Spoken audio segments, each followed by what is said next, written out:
Hello, this is Unsung with GameLeap, and in today's video, we're going to be giving you the proposed changes for 13.21 as they hit the PBE. This is just a quick reminder that these changes are not going to be set in stone. There still can be some tweaking, but when these changes do hit the PBE, they're usually pretty finalized. Some of the highlights to this patch include buffs to the jungle item, buffs to a lot of the underpowered AD junglers, nerfs to Hullbreaker, and then the introduction of some new AP junglers as well. First and foremost, the jungle follow-up has not been listed through any Riot official channels. However, I do have a data mine right here, which gives us the exact values that they're trying to ship. The base damage on the pet is going from 16 to 15.5. The bonus AD scaling is also being reverted to what it was before 13.20, so we have a 10% bonus AD scaling on the pet's true damage now. Our AP scaling has been increased to 12% from 10%, which is actually kind of strange. AP junglers are in a really strong spot this patch, and it's very clear as to why. Essentially, if we go and we look at the best junglers in the game, 8 out of 10 of them are going to be AP, and then the other 2 are going to be like tanks, and then we'll finally get to our AD junglers afterwards. So it's interesting that they want to increase the AP scaling. The other scalings for 3% bonus HP and 20% bonus armor and magic resist are also still going to be in the game. They are not looking to nerf tank junglers at all, or champions like Graves,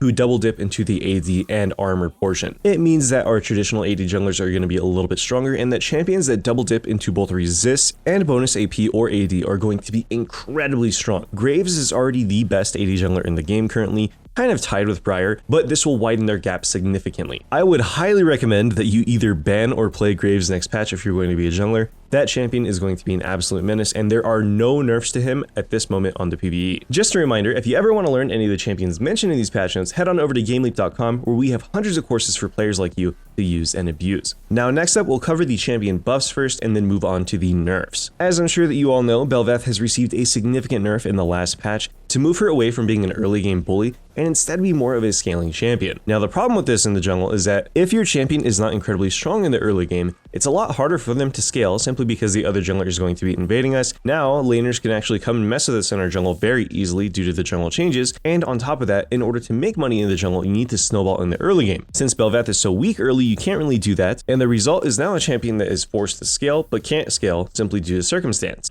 Riot has chosen to reduce the E cooldown on Bel'Veth by a massive 4 seconds in the early game and then 2 seconds late game to kind of make up for her current state. This is definitely not going to solve all of her issues, but it will make her clear a little bit more healthy, especially when paired with the bonus AD jungle changes. I'm sure that people just need to find a build path for this champion to make it a little bit more effective, like they did with the Stridebreaker Kraken build that has surfaced recently. If you're a Bel'Veth player, I would wait another patch or two to see if they're going to put any other buffs onto her, but usually with a champion like Bel'Veth, Riot will only hit them with one single buff and then wait a little bit to see where it lands. Hecarim is also receiving a buff. This champion is not allowed to be weak at all, I guess, by Riot standards. They're increasing his base AD to make him more reliant on Sheen, and also increasing the duration of his Spirit of Dread, which is the W. These buffs, when paired with the pet changes, might be enough to push Hecarim a little bit over the edge, but we'll have to see when it goes to live. This champion is very volatile, patches affect him super heavily, and Riot loves to keep him buffed instead of allowing this champion to ever be weak. If you're a Hecarim player, you have nothing to worry about. This champion receives more tweaks than basically any other champion in the game. I swear I've never seen a champion being patch notes so often with it only being pure buffs. K'Sante has an entire paragraph worth of changes. The damage on Dauntless Instinct in All Out has been increased from 35% to 45, 60, and 75% at levels 6, 11, and 16. These buffs move K'Sante into more of a fighter role again. Riot really wants K'Sante to be accessible for newer players and significantly nerfed in higher elo simply due to how dominant he's been for a long time. If you watch pro play, especially during Worlds right now, it's essentially K'Sante and Renekton in every game, and it has been for a long time. This champion is dominant in pro play and really strong in high and low solo queue, so they're trying to move him away from being more of a tank and back into a damage dealer that has to take more risks. K'Sante's Q and Tofo strikes is also receiving a significant buff. They're basically reducing the amount of bonus HP that you need to cap out on his Q's cast time. This means that we can opt into a build like Jack Show into Gargoyle Stoneplate a little bit earlier on without having to worry too much about maxing this stat. Currently, it takes around 1800 HP to get the full cast time reduction, which is, going to be pretty late into the game.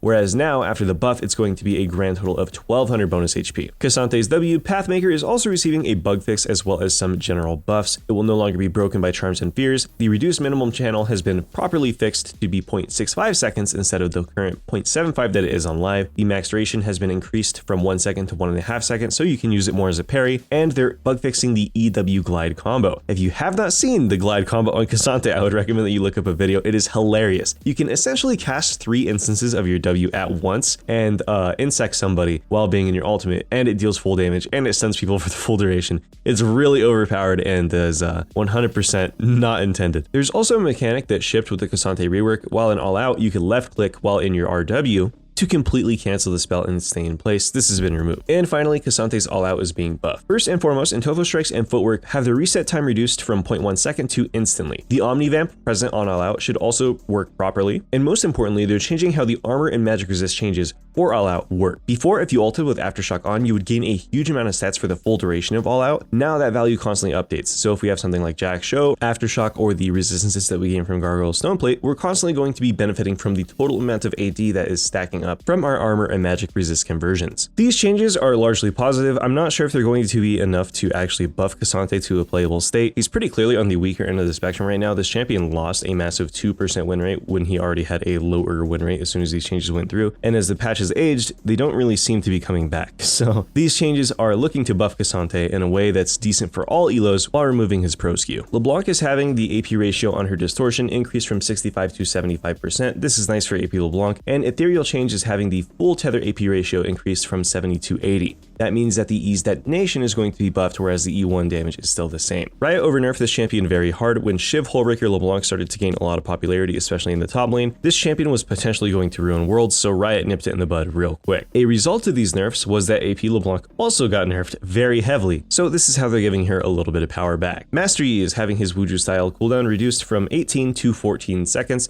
This is just a general buff to his true damage. They want him to have more uptime.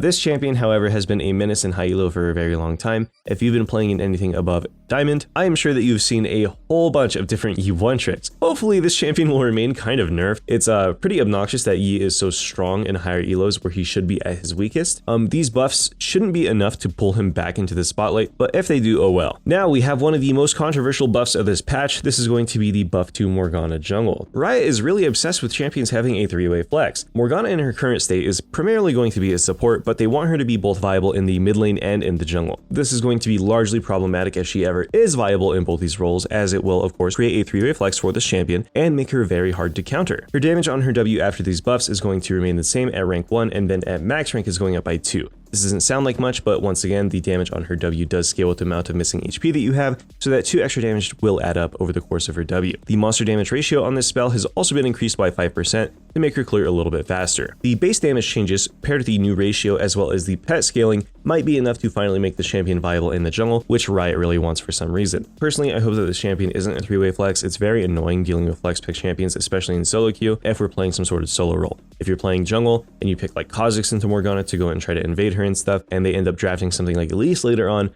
then you're not going to have a fun time at all, and these changes should not go through in my opinion. Now that we covered Morg, let's go ahead and talk about the other controversial buffs on the patch, and that has to be the buffs to Tahm Kench top. This champion is so agonizingly boring to play against. If you are a melee, there is essentially no hope for you to actually beat this champion in lane. The only way to deal with this champion properly is to play a ranged champion or counterpick him with something that can absolutely shred him that is also incapable of being cheesed in the early game. They're essentially buffing his passive by reducing the time that it takes to scale. Right now, his passive damage scales from level 1 to 18, they're making it scale from level 1 to 11, and also increasing the bonus HP damage that's currently on the passive. This will make him significantly stronger when you rush something like a Sunfire Capeborn and Anathema's Chains. Varus is also having the on-hit damage on his Blighted Quiver significantly increased, and the slow of Halo Arrows is also being increased. Halo of Arrows is what you max last on this champion. It doesn't really matter too much. They're increasing the base slow by 5%. These aren't going to be significant buffs to this champion, and he's still going to remain weak until we get new items. Now that we talked about the buffs, let's go ahead and talk about the nerfs. Aurelion Sol is the first champion that is going to be nerfed here. They're essentially reducing his overall damage on the Q by 20% per second. This seems really large, but with the strength of items, it might not turn out to be that huge. He's really safe right now, he scales really well, and it's able for him to get a whole bunch of stacks on his E. Aurelion is clearly overpowered this patch, but these nerfs might be enough to keep him out of the spotlight. Briar is having her attack speed per level reduced by a massive 0.3%, which is not massive at all. Crimson Curse, the heal on kill, has been increased from 100 to 125% of the remaining bleed damage. This is to buff lane Briar, and the W2 2 snack attack targets missing HP damage ratio has been reduced from 4% per 100% bonus AD to